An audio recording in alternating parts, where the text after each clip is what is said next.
Finding out that a lifelong friend is in a fight for his life is a lot like being blindsided by an outside linebacker. And that's exactly what happened to my buddy. He never saw cancer coming.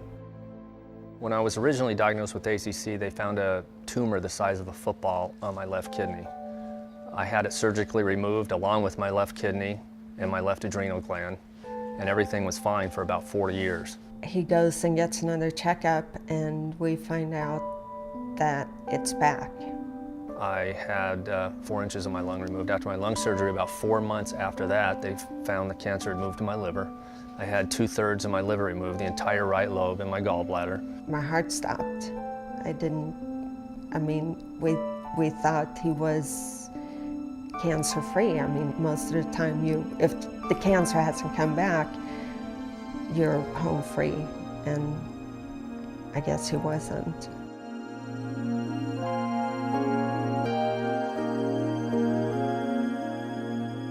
Adrenocortical carcinoma is a very rare cancer of the adrenal gland. ACC is an extremely aggressive cancer with few initial symptoms, leading to a late diagnosis. And by the time the cancer is diagnosed, ACC has usually spread to the other organs in the body. This leads to a poor 5-year survival rate of only 20%. Adrenocortical cancer affects about 1 in 1.7 million people a year. Patients have a hard time finding a doctor that has experience with it. Most people in your hometown are going to have never seen one. So this is a tumor that normally grows quite large before it's detected because it causes few symptoms.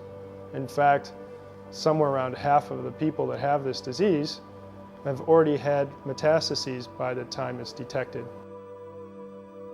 The research that had been underway was admirable, but there wasn't anything that was specifically dedicated to ACC. So I thought starting the ATTACK Fund, we could put a face on ACC and go out and show people that this rare cancer needed support too. Troy went on the offensive. His goal was to fund full-time research for ACC. And Troy didn't have to look further than his hometown of Phoenix, Arizona, the home of the Translational Genomics Research Institute. A valued colleague in Tucson called up and said, "What other ideas do you have so that we can try to do the best we can for this man?" And that gave us a chance to meet Troy, and it really started the effort with the help of a tremendous number of people. Dr. Mike Demure, totally devoted, Dr. Liz Stefan, fantastic investigator, but also people from the National Cancer Institute. Everybody's been rallying around this young man. It took somebody with the guts to start it and say, hey, let's get some studies done on this disease. One of the reasons TGen is unique is that we can do things that maybe only 3 or 4 places in the world can do it. We have the latest technology and the people that have the knowledge and the dedication to apply that technology. And here we have a rare disease that very few people were even studying. And we have the opportunity to use these great technologies and these very intelligent people's skills to fight this disease. We analyze this rare cancer in order to figure out genetically what is different between the cancer and normal adrenal cells. Once we understand what is going wrong in these tumor cells, we can target those proteins, those genes, or those pathways with therapies to either stop the growth of these tumors or shrink the tumors themselves. We're interested in beating the disease, and we're interested in getting drugs to the people as fast as we can.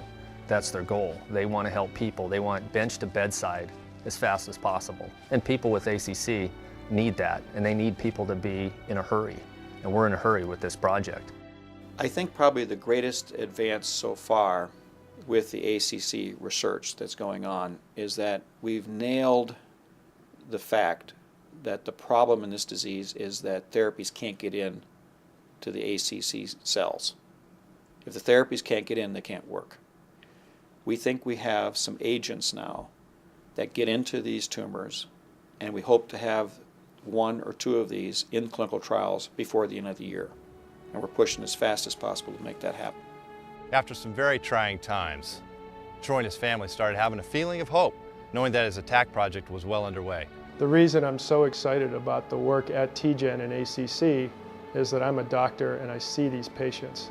And I'm excited that I have the opportunity to work with such a great team to develop new treatments. It's critically important to raise money for diseases like ACC because it will help advance our understanding of other diseases, and it's going to help a group of people, a population of patients that have nowhere else to turn. You just need to focus on the disease. There have been tremendous advances. The mortality is falling like a rock for women with breast cancer, falling like a rock for men with prostate cancer. Why? People focused on it. And once people get a focus on the disease, the advances come rather rapidly. So I can easily stand here and say that I've seen it be repeated over and over again, and I say, why not adrenal cortical carcinoma? And I think Troy and I and Mike Demure and Liz all resonated with that. Why not ACC? Combating rare orphan diseases like ACC with little support for research is like playing ball by yourself in an empty stadium. It's a cry against millions, but even the smallest voices can be heard and make a difference.